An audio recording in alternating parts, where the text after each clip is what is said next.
Bonjour, bonjour, bonjour tout le monde et bon matin. Bienvenue au premier webinaire francophone de 2024. On est vraiment content de vous avoir avec nous.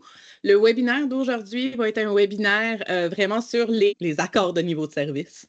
Avec moi aujourd'hui, j'ai deux de mes collègues que vous voyez qui viennent me rejoindre à l'écran. J'ai Nancy et Mélila qui vont être vos deux expertes de niveau de service. Donc, aujourd'hui, qu'est-ce qu'on va faire? On va rapidement faire l'introduction. On va faire un petit rappel sur les accords de niveau de service. Qu'est-ce que c'est? Qu'est-ce que ça comprend? À qui ça s'adresse et pourquoi? Puis ensuite, on va directement aller dans une démonstration. Donc, vraiment, Nancy et Mélila vont vous prendre étape par étape à l'intérieur de l'outil en vous donnant des petits trucs puis les bonnes façons de faire. Donc, là-dessus, je vais passer la parole à Mélila. Nancy et moi, on va se retirer de la caméra. Vous allez nous revoir au moment opportun lors du webinaire. Pour moi, ça va être à la toute fin. Nancy va vous faire la démo un peu plus tard. Donc, on se dit à tantôt. Et Mélila, c'est à toi.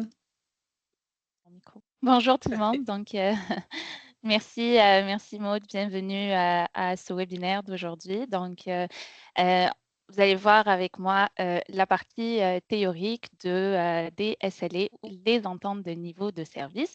Donc, je vais commencer avec une petite définition des SLA. Ensuite, je vais expliquer un petit peu à quoi ça sert et pourquoi c'est important d'avoir des SLA. Et en dernière étape, je vais expliquer comment procéder, c'est-à-dire comment mettre en place vos SLA avant de passer à la pratique.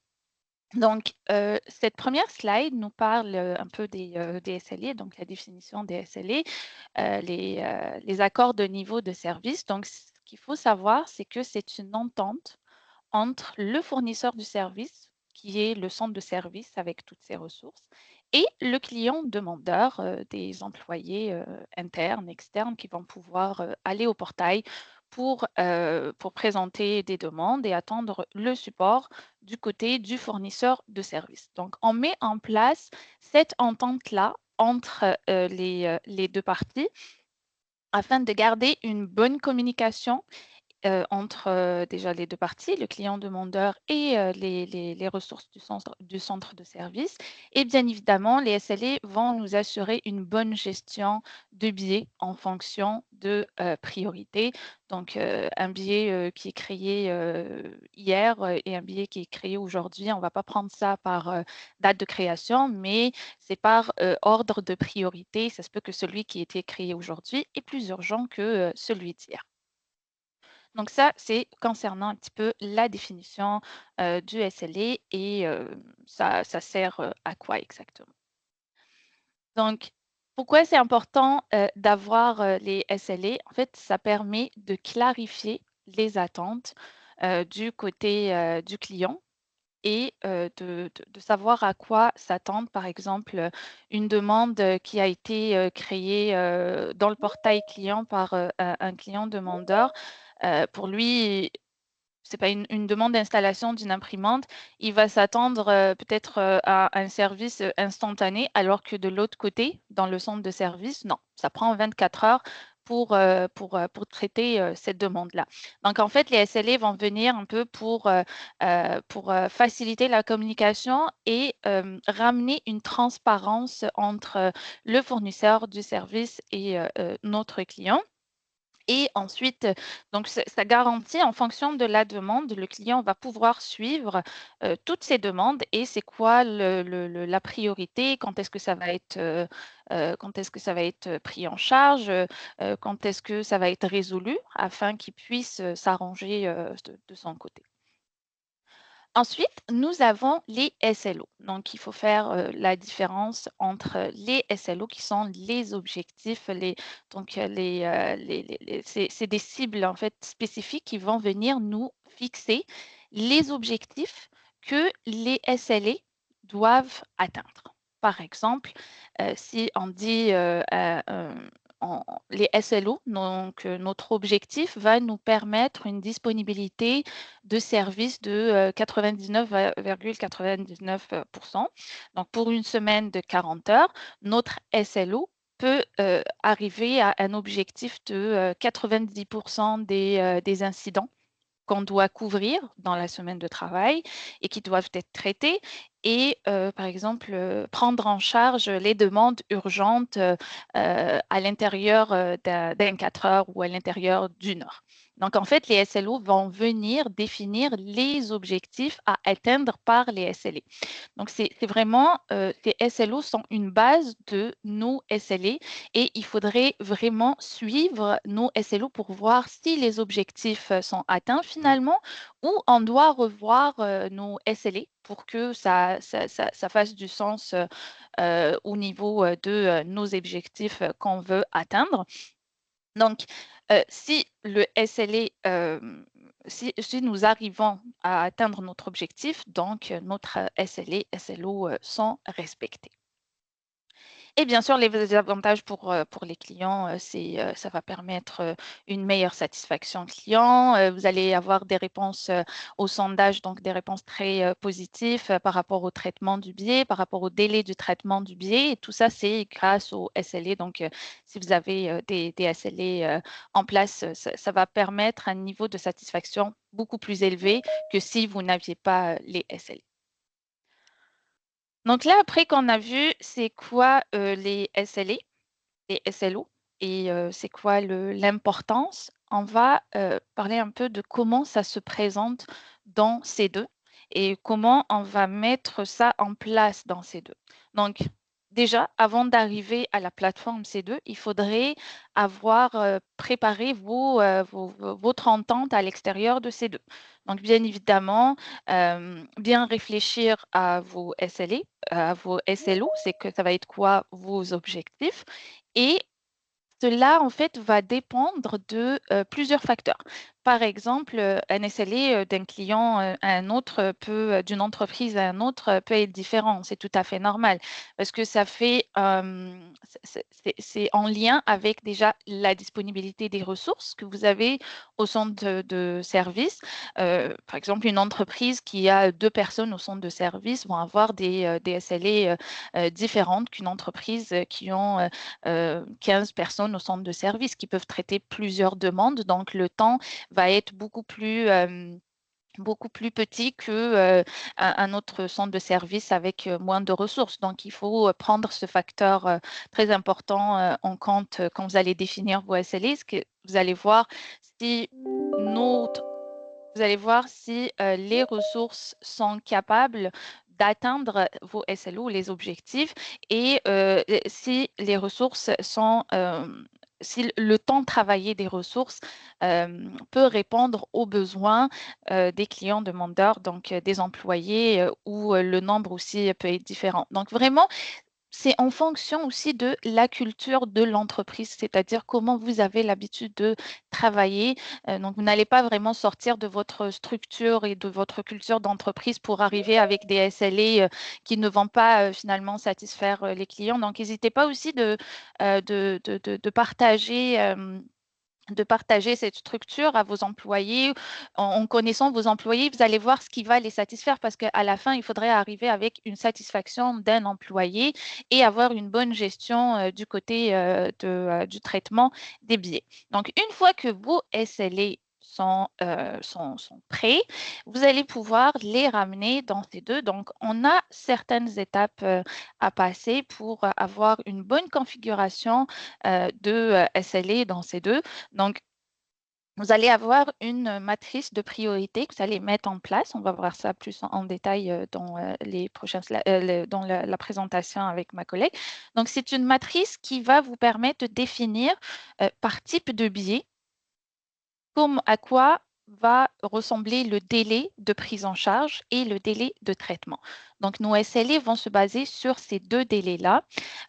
Par exemple, pour un incident, vous allez définir la capacité en temps pour prendre en charge cet incident et la capacité aussi pour le résoudre. Donc ça, une fois que vous avez défini vos matrices, donc selon le type de billet, donc toutes les priorités vont être là, vous allez pouvoir aussi définir les jours fériés.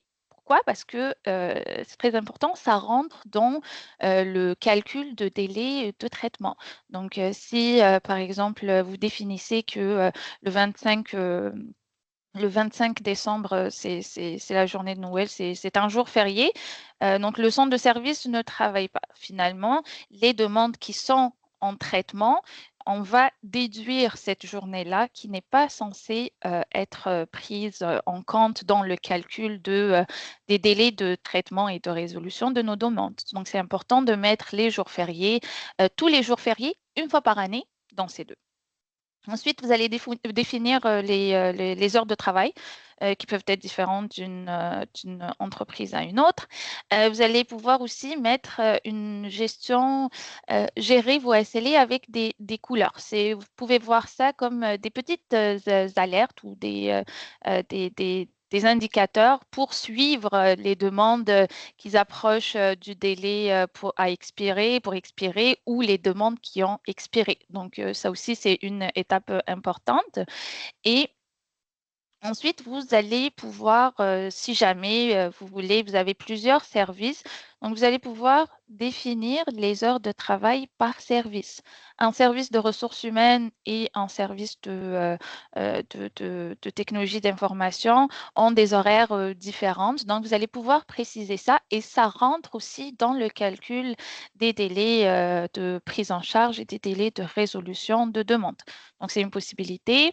Sinon, vous pouvez aller aussi plus en détail, c'est-à-dire si vous avez des demandes fixes où c'est toujours le même délai de prise en charge et le même délai de résolution. Donc, vous allez pouvoir y aller par gabarit de demande. Je prends le même exemple d'une installation d'imprimante. Ben, ça, c'est toujours 2 jours pour l'assigner à quelqu'un depuis sa création et c'est 4 jours ouvrables pour installer l'imprimante. Donc, ça, vous allez pouvoir le définir directement dans la demande. Donc, c'est une personnalisation qu'on a apportée au niveau de cette demande afin que quand elle va être créée dans ces deux, elle aura directement la priorité qui lui a été attribuée dans la configuration de la personnalisation de la demande. Donc, il y a peut-être une étape de moins pour la ressource qui viendra sur le biais pour définir la priorité. Elle est déjà définie, on peut directement la voir à la création du biais et le client aussi peut voir la priorité et les délais pour la prise en charge et la résolution au niveau du portail client. Donc ça, c'est le côté configuration. Ensuite, la prochaine étape serait de voir qu'est-ce que ça donne toute cette configuration au niveau de notre biais. Donc, comment traiter ça? On va le voir aussi en démo dans quelques minutes. Et les deux derniers points, ce serait de voir tous ces délais-là dans des calculs. Vous allez pouvoir sortir des rapports, des tableaux de bord. Nous allons voir aussi des exemples dans quelques minutes. Donc, tout ça, ça résume en fait l'étape de comment procéder ou comment mettre ça en place, les SLA avec ces deux. Je vais passer la parole à ma collègue Nancy, que elle va nous présenter les étapes de configuration d'un SLA dans ces deux, comment les configurer. Et ensuite, on va continuer avec ce que ça donne dans un billet avec moi. Donc, Nancy, c'est à toi. Merci, Mélila. Donc, je vais présenter mon écran parce que je vais faire une belle petite démonstration dans ces deux directement. Donc, au niveau de la présentation dans ces deux, comme Mélila vient de vous le mentionner, on a plusieurs endroits qui nous permettent de faire des configurations pour aller impacter nos SLA. On va commencer par les voir une par une. Donc, on va commencer dans le menu Gestion. Dans nos paramètres avancés, c'est ici que nous allons retrouver le gestionnaire de priorité que Mélila parlait précédemment. Ici, ce qu'on peut faire, c'est pour chaque priorité, oui, on peut redéfinir les noms qu'on utilise si on ne veut pas de P1 à P5, mais c'est également ici qu'on va définir quels sont les délais de réponse standard par priorité et quels sont les délais de résolution standard par priorité.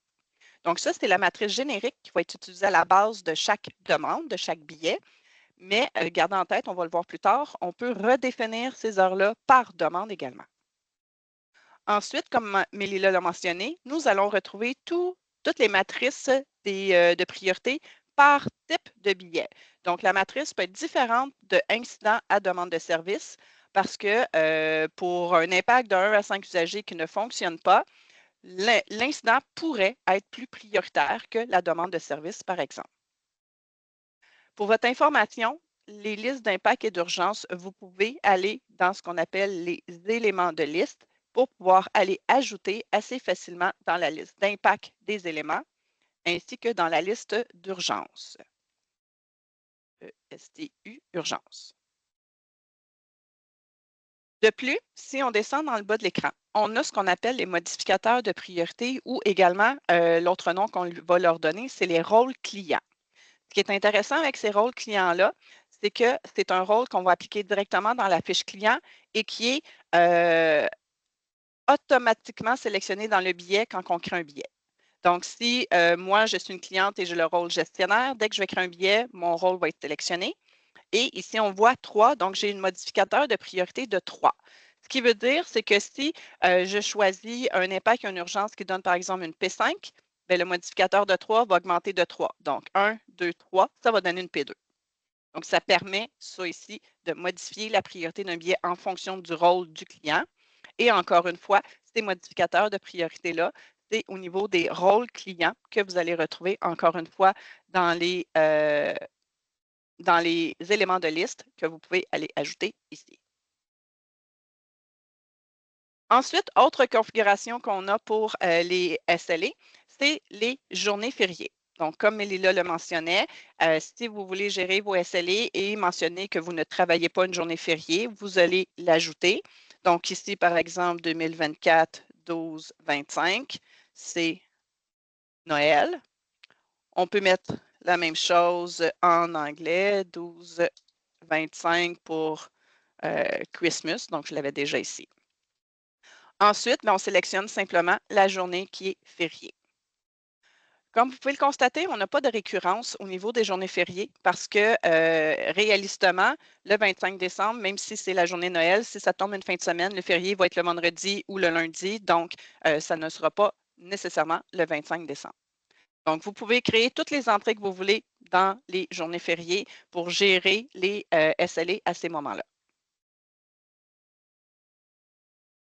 Ensuite, on a au niveau des types de billets d'autres configurations qu'on peut mettre en place pour nos SLA. Donc, par type de billet, que ce soit demande de service ou même incident, pour chacun d'eux, on peut définir quel est le statut qui correspond à la date de réponse réelle et qui correspond à la date de réponse de résolution réelle. Donc, pour certains clients, le billet est considéré résolu quand il est en résolution. Pour d'autres clients, c'est quand il est fermé. Donc, c'est à vous à définir à quel moment vous considérez que votre SLA est répondu. Et ça, vous pouvez le faire pour tous les types de billets que nous avons dans ces deux.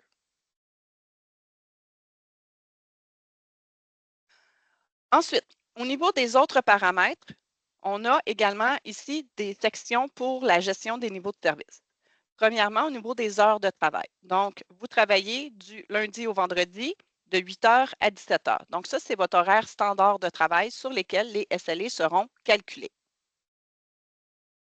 Mélila parlait d'indicateurs visuels qu'on pouvait voir à l'écran et c'est ici qu'on va pouvoir les configurer. Donc, ces indicateurs visuels-là, c'est des codes de couleur qui, dans notre onglet de billets, vont apparaître sur la grille principale et qui nous donnent des indicateurs sur l'état de nos niveaux de service. Par exemple, si on voit un état, une couleur jaune, ça veut dire qu'il reste moins de 4 heures. 240 minutes, c'est l'équivalent de 4 heures, donc moins de 4 heures pour gérer notre SLA. Si on voit la couleur orange, il reste moins de 1 heure. Et si c'est rouge, le SLA est expiré. Donc, on peut facilement constater ici qu'on a un SLA qui va être expiré dans moins de 1 heure au niveau de la réponse. Et ça, ici, en mettant la souris, on peut les voir. Et on va l'agrandir ici, délai de résolution. Et si on va voir le délai précédent, c'est la réponse. Donc, ça nous donne des indicateurs visuels rapidement. De plus, ici, on a un paramètre qui est quand même spécial et que je vais vous expliquer rapidement. C'est que quand on fait un calcul de nos SLA, on peut faire des calculs en jours. Donc ici, on parle du délai de réponse, mais ce n'est pas seulement réponse, c'est résolution également. Mais dès qu'on a des délais en jours et non pas en heures, on peut mettre l'heure de fin de journée à notre SLA ou non. Par exemple, j'ai un petit document Excel que je vais vous présenter que j'ai préparé très rapidement. Donc, si on crée un billet aujourd'hui à 8h05 et qu'on a un SLA de 2 jours, si notre paramètre est à oui, qu'on va à la fin de la journée, bien, dans 2 jours, on est le 29 à 17h. Si notre paramètre est non, bien, la date de fin va être le 29, mais à 8h05 le matin. Donc, vous pouvez constater qu'il y a presque une journée complète de délai entre les deux. Donc, ça va être à vous à définir comment vous désirez gérer votre SLA. Ça, c'était les sections dans les autres paramètres. Il reste encore des sections à voir. C'est quand même complexe, les SLA dans ces deux. Donc, prochaine section, c'est on a la possibilité dans ces deux, comme Eléla disait, de gérer les heures de service par service. Donc, quand on va dans notre gestion de catalogue de services sur nos services, on peut aller consulter un service. Pour votre information, les services dans ces deux, c'est considéré comme des CI, donc on a accès à des configurations supplémentaires. Ce qui fait que moi, sur ma fiche d'urgence, j'ai été ajouté des informations additionnelles avec une plage horaire. Donc, pour faire cet ajout-là, il faut aller au niveau de la gestion de la CMDB dans nos catégories et dans la catégorie qui va s'appeler Service, qui est une catégorie système. Donc, on voit la colonne système ici, on a notre service. Dans cette catégorie-là, j'ai été ajouté simplement un champ personnalisé de type plage horaire qui me donne ensuite l'opportunité par service de redéfinir l'horaire. Donc, tantôt, mon horaire était de 8h à 17h, mais ici, j'ai un service d'urgence qui va être ouvert de 6h le matin jusqu'à 20h le soir. Donc, les SLA ne seront plus calculés entre 8 et 17, mais bien entre 6 et 20 heures. Donc, ça, c'est pour toutes les demandes de ce service-là. Donc, ce n'est pas par demande. Ça ici, l'horaire, c'est pour un service complet. Ensuite, les dernières configurations qu'on a à voir ensemble, c'est au niveau d'une demande directement. Donc, par exemple, si on va dans une demande d'installation d'imprimante, on peut constater dans ce qu'on appelle la section de configuration avancée, on a également ici des configurations qu'on peut mettre en place pour les SLA. Le premier, c'est de définir un impact et une urgence par défaut pour donner une priorité par défaut à la création du billet. Ce n'est pas parce qu'on met un défaut ici qu'on ne peut pas le modifier, mais ça crée une priorité par défaut à la création de la demande. Donc, si on prend ces informations-là, pour une demande de service, 1 à 5 usagers qui peut fonctionner, bien, quand on retourne dans notre matrice de priorité, pour une demande de service, 1 à 5 usagers qui peut fonctionner, ça va donner une P4 par défaut. Cependant, on pourrait dire, ben moi, oui, ça donne une P4 par défaut. La P4, c'est quoi? C'est 1 jour de réponse et 2 jours de résolution. Mais pour une imprimante, ce n'est pas ce qu'on veut. Pour l'imprimante, nous autres, on pourrait dire, ben non, moi, j'ai un temps de réponse de 2 jours et non pas une journée, et j'ai un temps de résolution de 4 jours et non pas 2. Donc, ça nous permet d'avoir une priorité fixe qu'on peut modifier, mais le temps de réponse et le temps de résolution n'est plus en fonction de la priorité, mais est fixe pour cette demande-là. On a également la possibilité de dire est-ce qu'on travaille sur les heures de travail standard ou en mode 24/7 pour cette demande précise-là. Donc, ça, c'est des éléments que vous pouvez mettre en place pour gérer vos SLA par demande. De plus, on pourrait dire, ben oui, moi, je veux une priorité par défaut, donc impact et urgence, mais je ne veux pas que le temps de réponse et de résolution soit fixe. Je veux que ce soit par priorité, mais je ne veux pas avoir la matrice par priorité de base qu'on a ici. Donc, je veux redéfinir ces délais-là pour ma demande d'imprimante. Donc, ce que je peux faire, c'est dans ma configuration avancée, je descends un peu plus bas et je vais voir la section qui s'appelle « Niveau de service ». Ici, en faisant « Modifier », vous avez l'opportunité de remodifier tous les délais de réponse et de résolution pour toutes les priorités seulement pour cette demande-là. Et vous avez également la possibilité par priorité de le mettre en mode 24/7. Donc, peut-être que pour une demande en particulier, si c'est une P1, c'est traité en 24/7. Non, pour les autres priorités, ça serait sur les heures normales de travail. Donc, c'est également une possibilité que vous pouvez mettre en place. Donc, comme vous pouvez le constater, au niveau de ces deux, il y a énormément de places qui peut avoir un impact au niveau des SLA. Je vais donc laisser maintenant la main à Mélila. Elle va pouvoir vous présenter l'utilisation dans les billets et qu'est-ce qu'on peut faire avec ces billets-là. Merci Nancy. Donc, une fois qu'on a vu la configuration des SLA dans ces deux, avec toutes ces étapes et les étapes de personnalisation par service ou par demande, donc avec moi, nous allons voir ce que ça va donner dans un billet. Donc, j'ai pris deux exemples de billets que je vais vous montrer. Par exemple, j'ai un incident et une demande de service. C'est les demandes les plus courantes dans le centre de service. Donc ici, j'ai ma grille de billets. J'ai reçu un incident. Donc, je peux voir directement que ma priorité n'est pas encore définie. Donc, c'est un incident qui a été créé ce matin, qui n'a pas encore été pris en charge. Donc, par défaut, les indicateurs, si je n'ai pas de priorité, si je ne l'ai pas défini ou elle n'a pas été prédéfinie, je les vois toujours en vert. Donc, j'ai quelques colonnes qui me permettent d'avoir plus d'informations sur mes SLA, ma date de résolution calculée et ma date de réponse calculée. Donc là, avant de définir la priorité, ces deux dates-là sont vides. Si je rentre dans mon billet, qui est un incident, il est au statut nouveau, donc il n'a pas encore été pris en charge car la classification n'est pas encore passée. Donc moi, ce que je vais faire comme première étape, je suis une ressource du centre de service, j'entre dans le billet pour voir de quoi s'agit-il.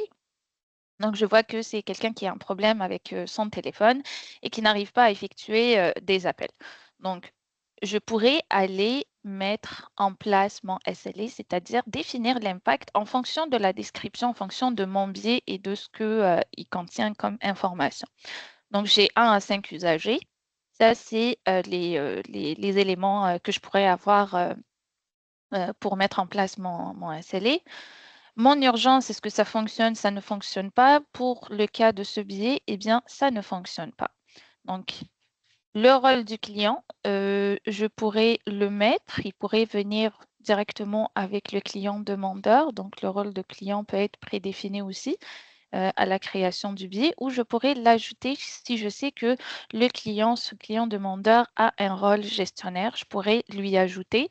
Donc, c'est là que ça va augmenter d'une priorité. On était dans une P2, mais vu que c'est un gestionnaire, là, finalement, c'est une P1 car dans la configuration des SLA, Nancy avait augmenté une priorité pour le gestionnaire. Donc, si je mets technicien, j'aurai une P2. Si c'est un VP, j'aurai une P1, mais on n'a pas une priorité plus urgente qu'une P1. Donc, le maximum qu'on peut arriver, c'est une P1. Et en fonction de mes choix ici, j'ai une section qui va s'ouvrir, qui est sur la gauche. Donc, c'est la section niveau de service. Elle me permet d'afficher les configurations qui ont été faites par Nancy en fonction de ma priorité. Donc, c'est la matrice de priorité qui a été configurée. Donc, si par exemple, je reviens à mon rôle de technicien, ici, j'ai un temps de réponse de 2 heures, c'est-à-dire prendre en charge le billet, m'assigner au billet et le classifier. Une fois que j'aurai fait ça, il me resterait le temps de résolution. Si je change de priorité, que finalement je me dis ah non, il y a plus d'usagers, c'est tout un service ou finalement il arrive à le faire fonctionner. Donc ma priorité va changer et mes délais ici vont suivre bien évidemment. Donc si je continue avec une P2, je vais pouvoir dire que j'ai pris en charge le billet, c'est-à-dire je l'ai mis au statut classification, je dois m'assigner au billet et je sauvegarde mon billet. Donc ensuite, si je reviens à ma grille de billets, la priorité a été définie et mes indicateurs de délai de réponse et délai de résolution sont à jour. Donc, je suis en orange, donc en fonction, en fonction des niveaux de service que Nancy avait mis en place, il me reste 240 minutes ou moins avant que le premier délai expire. Je pourrais le voir directement dans mes indicateurs. Donc, c'est une section qui me permet de voir il me reste combien de temps pour prendre en charge le billet. J'avais jusqu'à un maximum de 1 jour. Donc, cette étape est complétée pour moi. Je me suis trompée. Je reviens à mon incident. Donc, cette étape est complétée pour moi. Donc, mon indicateur me dit que mon temps de réponse a été sauvegardé. Donc, mon premier indicateur a été stoppé. Donc, depuis la création de mon billet, j'avais mon compteur qui va compter mon temps de réponse. Une fois que je mets mon billet au statut classification et je m'assigne au billet, je définis ma priorité. Mon indicateur de temps de réponse va s'arrêter et il va me donner ce crochet-là. Si jamais j'ai pas respecté mon temps de réponse, je vais voir une petite croix ici et la couleur serait rouge. Cela veut dire que mon délai avait déjà expiré avant que je m'assigne au billet. Donc ça, c'est mon délai de réponse. Il est toujours calculé en fonction de la date de création. Donc j'ai les informations sur ma date de création un petit peu en haut. Donc il a été créé le 27 à 8h59. 2 heures pour prendre en charge le billet. Il me le donne en réponse. Donc, j'ai pour un maximum le 27 à 13h37, donc ce qui signifie 2 heures depuis la création du billet. Et aussi, j'ai un 8 heures depuis la création du billet. Donc, j'ai jusqu'au 28, jusqu'à demain, 10h37, pour résoudre mon billet, c'est-à-dire le mettre au statut résolu. Dès que je le mets au statut résolu, je vais voir en bas, mon deuxième indicateur va être complété. Donc, je vais avoir le petit crochet ici. Et en fonction si j'ai atteint ou pas mon délai, la couleur va suivre. Donc, une fois que j'ai résolu mon billet, j'ai complété mon SLA et donc ces deux indicateurs ou les couleurs peuvent être visibles au portail et les dates aussi peuvent être visibles au portail. Donc, selon votre décision, si vous voulez rendre ça transparent ou client demandeur ou pas. Ensuite, j'ai un autre point que en traitant mon billet, pour cet exemple-là, par exemple, de téléphonie, finalement, c'est l'outil qu'on utilise pour la téléphonie qui ne fonctionne pas. Il y a eu un bug, c'est pour ça que tous les appels ne passent pas. Donc, je vais devoir attendre la réponse du fournisseur de l'outil. Je pourrais suspendre mon délai en mettant mon état en attente externe. Donc, cet état-là va me permettre d'enlever la date de résolution et de suspendre le compteur qui était en train de calculer le délai de résolution dans un billet. Et derrière ce paramètre que je viens de vous montrer, c'est que j'avais dit dans la configuration que si mon état est en attente externe, il faudrait suspendre mon délai de réponse, la date de réponse et la date de résolution, ou un des deux.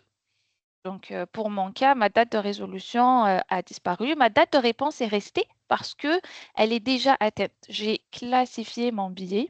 Donc, ma date de réponse est déjà atteinte dans tous les cas, qu'il soit suspendu ou pas. Ensuite, donc là, je suspends mon compteur pour la résolution calculée. Je pourrais être en attente du fournisseur jusqu'à ce que le problème, par exemple, soit réglé ou jusqu'à ce que ça revienne de mon bord que je dois prendre action de mon côté. À ce moment-là, je pourrais remettre mon état en cours.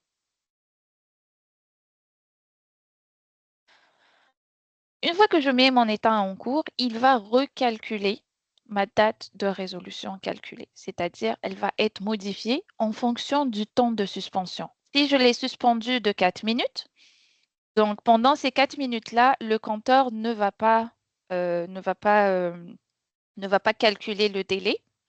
Et après les 4 minutes, il va redémarrer, puis il va me rajouter 4 minutes pour la date de résolution calculée. Donc, il va y avoir dans quelques cas où des billets vont être suspendus pour des attentes internes, des attentes externes, et les administrateurs vont définir dans la configuration de l'État qu'est-ce qui va être suspendu si jamais nous avons une suspension en attente externe dans un billet. Donc, vous allez pouvoir fonctionner dans certains cas avec les États et les suspensions ou les interruptions de traitement. Donc, tout ça, bien sûr, ça va vous aider à sortir vos rapports par la suite et vous allez avoir des délais plus précis sur le traitement, le délai de traitement de billets. Vous avez autre chose aussi, qui est la date de résolution souhaitée, qui a un impact direct aussi sur notre date de résolution que vous pouvez modifier. Donc, moi, je vous conseillerais personnellement d'aller soit avec la date de résolution souhaitée ou avec la suspension et ne pas mélanger les deux. Donc, date de résolution souhaitée, vous pourriez aussi être en attente d'un transporteur, d'un facteur externe et vous allez pouvoir, ou du client demandeur, que lui, il est en vacances et qu'il va revenir à un certain moment. Donc, je pourrais mettre la date de son retour ou la date 2 jours après son retour pour impacter mon délai de traitement dans mon billet. Donc ça, c'était un exemple d'un incident et comment mettre la priorité sur un incident. Ensuite, je vais passer à un autre type de demande qui est la demande de service, donc demande d'installation d'une imprimante. Il n'y a pas une grande différence au niveau du traitement du billet. Donc, c'est une installation d'imprimante qui est venue déjà avec sa priorité, car cette demande-là, quand elle a été configurée, il y a eu l'étape de personnalisation où la priorité a été fixée dans la configuration de la demande. Donc, je peux accéder à mes temps de réponse et mes temps de résolution. Qu'est-ce que ça donne en date? Je pourrais suivre mes indicateurs, donc pareil. Le traitement du billet ne va pas être différent. Peut-être une autre petite précision sur des demandes comme celle-ci. Je pourrais contourner la date et l'heure du début de mon compteur, donc qui est par défaut la date de création du billet. Donc, le délai démarre à la création du billet. Mais si je mets une date dans ma planification, je pourrais mettre une date qui est différente de ma date de création, bien évidemment. Donc, ma date de réponse calculée et résolution calculée va être directement impactée. Et c'est la date que je mets dans la planification qui va être prise en compte comme compteur de démarrage. Donc, c'est à ce moment-là que le délai de 1 jour va démarrer pour la réponse et c'est au même moment que le délai de résolution de 2 jours va démarrer. Donc, ça, c'est pour contourner le temps où le compteur démarre pour calculer le temps de prise en charge ou le temps de résolution dans un billet. Donc, de ma part, je vous ai présenté l'application des SLA dans un billet. Je vais me tourner une autre fois vers mes collègues Nancy qui va nous montrer un peu les rapports et les tableaux de bord. Merci. Merci, Mélila. Donc, comme on parle depuis le début des SLA, ben, le but, c'est pas juste de les configurer et de les utiliser, mais également de pouvoir les interpréter. Pour pouvoir interpréter les SLA dans ces deux, on a différentes fonctions, différentes façons de le faire. Comme Lila l'a mentionné, on peut regarder nos indicateurs au niveau de la grille, mais également, on peut créer des tableaux de bord et des rapports. Donc, on va commencer par aller voir un tableau de bord que j'ai créé précédemment pour avoir des données. Donc, par exemple, mon tableau de bord, c'est mes délais de réponse et résolution qui sont en retard. Donc, pour être en mesure de préparer des beaux petits graphiques comme ceci, j'ai créé préalablement une configuration que je vais appliquer dans mon tableau de bord et c'est ce qu'on appelle un modèle de recherche. Donc, j'ai été préalablement au niveau de mes modèles de recherche. J'ai créé un modèle de recherche pour les délais de réponse en retard. Donc, pour ce délai-là, pour savoir qu'est-ce qui est en retard, Bien, ce que j'ai fait, c'est que j'ai été voir, est-ce qu'on a une date de réponse réelle? Et si oui, est-ce qu'elle est plus grande que la date de réponse calculée? Donc, quand elle est plus grande, ça veut dire que ça a été pris en retard. Ou, bien, si je n'ai pas de date de réponse réelle, mais si ma date calculée est plus grande que maintenant, j'ai dépassé mon SLA. Donc, ça, c'est pour les dates de réponse. Et j'ai la même chose au niveau des délais de résolution. Donc, pour mes délais de résolution, j'ai fait encore une fois un modèle des billets ouverts seulement. Je n'ai pas regardé les fermés. Mais dans ceux ouverts, ceux qui ont une date de résolution réelle et que la date est plus grande que celle calculée, ou celle qui n'a pas de date réelle, mais que la calculée est déjà dépassée, ça me donne les informations que j'ai besoin. Donc, au niveau de mon tableau de bord, je vais tout simplement définir mon modèle de recherche. Comme je veux voir tous les billets qui sont ouverts depuis l'ouverture de mon système, j'ai sélectionné sur 10 ans pour m'assurer d'inclure tous les billets ouverts. Donc, ça m'a donné 20. Ce qui est intéressant avec le tableau de bord, c'est que quand je clique sur un métrique, ça me donne ma page de recherche et ça me trouve tous les billets concernés par ce métrique. Donc, rapidement, sans cliquer sur chacun d'entre eux, on peut faire, par exemple, des pointes de tarte, des délais de réponse en temps, mais par ressource. Donc, si je vois qu'ici, Charles a 8 billets en retard et que Jean-Christophe en a 6, bien, en tant que gestionnaire d'équipe, ça me permet d'aller consulter mes ressources pour savoir pourquoi ils sont en retard. Est-ce que c'est parce qu'il y a une trop grosse charge de travail? Est-ce qu'on doit ajouter des ressources? Ou peut-être que aussi les niveaux de service ne sont pas bien définis et qu'on doit revoir nos niveaux de service. J'ai les mêmes délais, mais par demande. Donc là, quelle demande dépasse leur niveau de service? Ça peut également nous aider à s'améliorer pour réviser les SLA et réviser nos procédures de travail avec nos collègues. Donc, j'ai la même chose pour les résolutions qui sont en retard. Donc ça, c'est au niveau des tableaux de bord. Vous pouvez vous en créer comme vous voulez. Ensuite, au niveau des rapports, on peut créer plusieurs rapports qui sont disponibles. On en a même plusieurs qui sont disponibles directement sur notre base de connaissances. Donc, quand je vais voir les rapports, je vais vous en présenter 3. Premièrement, on va voir des KPI, mais par mois. Donc, ça ici, c'est un des indicateurs qu'on peut voir, par exemple, pour octobre 2024, pour toutes les queues, on aurait dû le mettre en français, mais pour toutes les files de requête. Donc, quand j'envoie tout ça, ça affiche le tout. Donc là, je vois les 5 demandes les plus demandées, le nombre de billets qui ont été créés dans les 3 derniers mois, mais également, j'ai combien de temps moyen de prise en charge. J'ai combien de billets qui ont été résolus dans les délais, combien qui ont été répondus plutôt dans les délais, qui ont été résolus dans les délais dans mon mois. Donc, on a également des pourcentages qui sont inclus ici. Donc, ça peut déjà nous donner des informations. On peut également aller voir d'autres types de rapports. Par exemple, un KPI, temps de résolution initiale de billets. Donc là, ici, on parle du temps de réponse. Donc, avec, par exemple, 01-11-2024 jusqu'à aujourd'hui, le 27-11-2024. Et quand j'envoie le tout, ça met par service les demandes et je vais juste aller. OK, mon rapport il est visible au complet. Ah, c'est ça, j'ai un petit écran. Donc, différence en heures, on voit les différences en heures, les dates de réponse, combien de temps ça a pris, le nombre de billets. Donc, ce sont également des calculs qu'on peut mettre en place. Et on a le temps total des 19 billets, le temps moyen de réponse en heures, c'est 38 heures. Donc, ça, c'en est un pour les temps de réponse. Et on peut également avoir un rapport sur les temps de résolution de billets, qui est très sensiblement pareil. Donc, 01-11-2024 à 27-11-2024.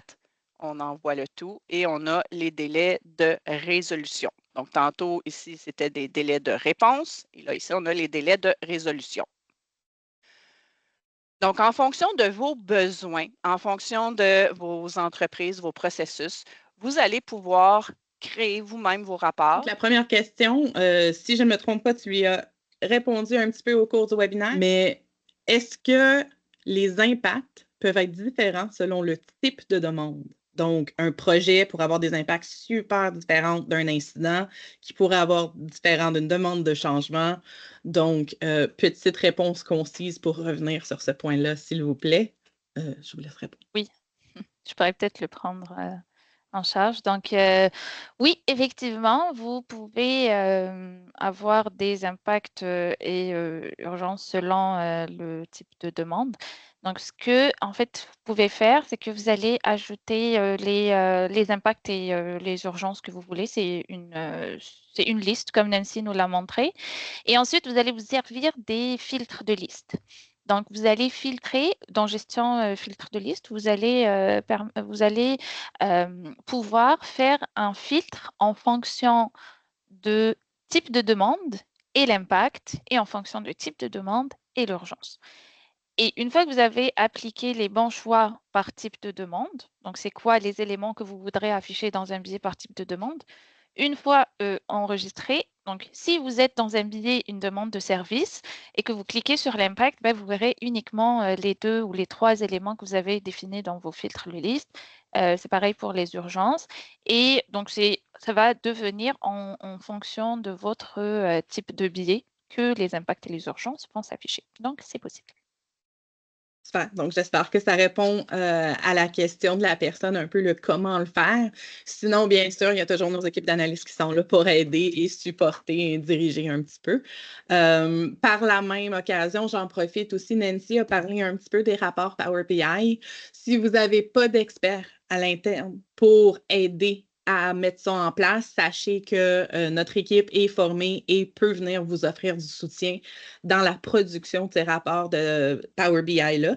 Donc, si vous avez personne à l'interne, n'hésitez pas à parler à votre analyste ou à votre gestionnaire de compte. Donc, une autre petite question qu'on a reçue, je vais vous laisser parmi vous décider qui va lui répondre, mais la question reçue étant pour l'affichage au portail de la date de résolution calculée. Par exemple, est-ce uniquement grâce aux colonnes de la grille de billets ou est-ce possible que ce soit une section supplémentaire qui serait visible avec les détails du billet lorsqu'il est ouvert? Je vais répondre à cette question-là.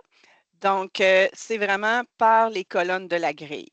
Si vous désirez faire afficher dans le billet toutes les dates de réponse et de résolution calculées réelles, il faudra créer des champs personnalisés dans une section publique et copier les valeurs de vos champs système dans les champs personnalisés. Autrement, sur la grille principale que vous allez retrouver au portail client, il suffit en tant que configuration, ajouter ces colonnes-là parce que les clients ne peuvent pas modifier leurs colonnes au portail. Donc, dans la configuration qu'on va faire, on va pouvoir mettre en place les dates qu'on veut voir affichées, que ce soit date de création, date de résolution, calculée réelle, réponse calculée réelle.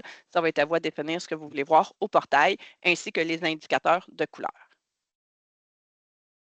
Super, merci Nancy. On a eu une autre question qui vient d'apparaître. Je voudrais juste aussi prendre l'occasion de dire aux gens que les micros sont fermés automatiquement pour aujourd'hui. Donc, si vous avez une question, ça sera vraiment par écrit dans la zone de questions, s'il vous plaît. Donc, on a quelqu'un qui demande, est-ce qu'il existe un set de LSLA de base qu'ils pourraient utiliser pour débuter leur propre version? Je pourrais peut-être prendre cette À ton question. tour, Mélina.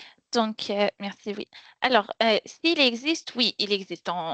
Nous, on peut vous partager un set SLA. Mais il faut juste faire attention, comme je l'ai dit durant ma présentation, c'est que les SLA peuvent être définis, mais peuvent être différentes aussi parce que ça va dépendre vraiment du nombre de ressources qui vont être au centre de service. Peut-être que ce qu'on va vous fournir, vous allez voir que c'est des délais un peu trop courts pour vos délais habituels ou un peu plus longs que vos délais habituels. Donc, ça va dépendre un peu de vraiment de la culture de l'entreprise, comment ils ont l'habitude de fonctionner.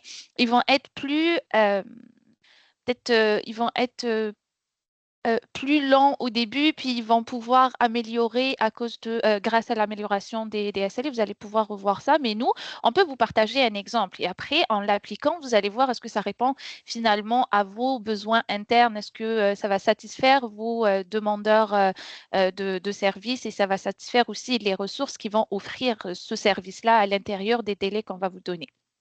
Donc, on peut vous donner un exemple et vous allez pouvoir l'adapter à vos besoins. Super. Merci beaucoup. La façon de voir un peu, corrige-moi si je me trompe, mais c'est un peu comme les documents de bail d'appartement, par exemple. Donc, on en vend un peu partout, puis ensuite, c'est les propriétaires qui vont le mettre à leurs mains selon leur immeuble, selon leur propre régulation, un peu, si on veut. Donc, moi, je le vois un petit peu comme ça, où les règles de base devraient être un peu semblables pour tout le monde, mais les chiffres, les détails, comment le service est fait, devraient être propres un peu à chaque entreprise, à chaque organisation. Donc, la base est vraiment la base, mais c'est très important de la changer, là. Est-ce que j'ai raison? Oui, totalement, Maud. Et peut-être on va retenir aussi le nom de la personne pour qu'on puisse lui envoyer un exemple, mais n'hésitez pas aussi à faire un tour dans nos KB. Nous avons beaucoup d'articles de base de connaissances qui parlent des SLA, des rapports aussi. Nous avons des exemples de rapports dans nos bases de connaissances que vous pouvez consulter et adapter à vos besoins ou appliquer directement. Je prends Parfait. la parole une petite minute. Il y a une question justement. Peut-on avoir les rapports présentés pour les SLA? Les rapports que j'ai présentés, ce sont des rapports qui sont disponibles sur notre base de connaissances que j'ai pris sans modification. Il y en a seulement un que j'ai traduit parce qu'il était en anglais. Mais sinon, on a 2 articles dans notre base de connaissances. Si vous allez dans la section des rapports, recherchez Stimusoft ou même ITIL, vous allez trouver plusieurs, là, je dirais facilement une quarantaine peut-être de rapports qu'on a déjà développés pour vous. Qui sont complètement standards, aucun champ personnalisé, donc ça s'applique à n'importe quelle entreprise qui utilise ces deux. Donc, n'hésitez pas à y aller. Puis, si vous avez d'autres besoins de rapports, vous pouvez, comme on le disait depuis le début, faire appel à nous, les analystes, on va pouvoir vous aider là-dessus. Super. Puis juste avant qu'on parte, il est midi, mais on a une dernière question. Je pense que ça va être une question très, très rapide. En fait, c'est quand on parlait d'aller chercher le filtre pour la grille Mélila, est-ce que c'est bien dans gestion, catégorie de CMDB et service pour se rendre? Je pense que ça, c'est une question plutôt différente qui a un lien avec les horaires de service. Si je ne me trompe pas, la personne pourra le préciser.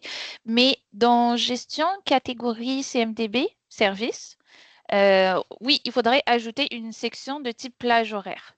Donc, une section, et à l'intérieur de la section, vous allez ajouter un champ de type plage horaire. Et ensuite, en fonction du service, vous allez définir les horaires. Donc, juste nous préciser si ça répond à votre question. Nancy, si tu veux compléter. Non, c'est exactement ça. C'est vraiment, si on ajoute une section dans la catégorie service de la CMDB, on ajoute le champ personnalisé plage horaire. Si on met une valeur par défaut là, ça devient une valeur par défaut pour tous les services, mais on peut redéfinir ces horaires-là par service également. Super. Donc, je vous remercie beaucoup, mesdames. Je remercie l'audience d'être avec nous encore une fois pour nos webinaires C2. J'ai laissé le lien pour le sondage de satisfaction pour le webinaire d'aujourd'hui. Bien sûr, il va être dans le courriel aussi. Attendez-vous aussi à revoir un peu dans le courriel. Je vais vous mettre le guide des SLA, puis un lien vers notre webinaire qui était plus de base sur les bonnes pratiques de SLA, comment monter vos SLA. Donc, vous allez avoir un peu le avant et le comment le mettre en place. Donc, là-dessus, je vous souhaite un excellent fin de journée, une super belle semaine. Puis encore une fois, merci à l'équipe d'analystes pour leur support durant les webinaires. Merci à tous et à la prochaine.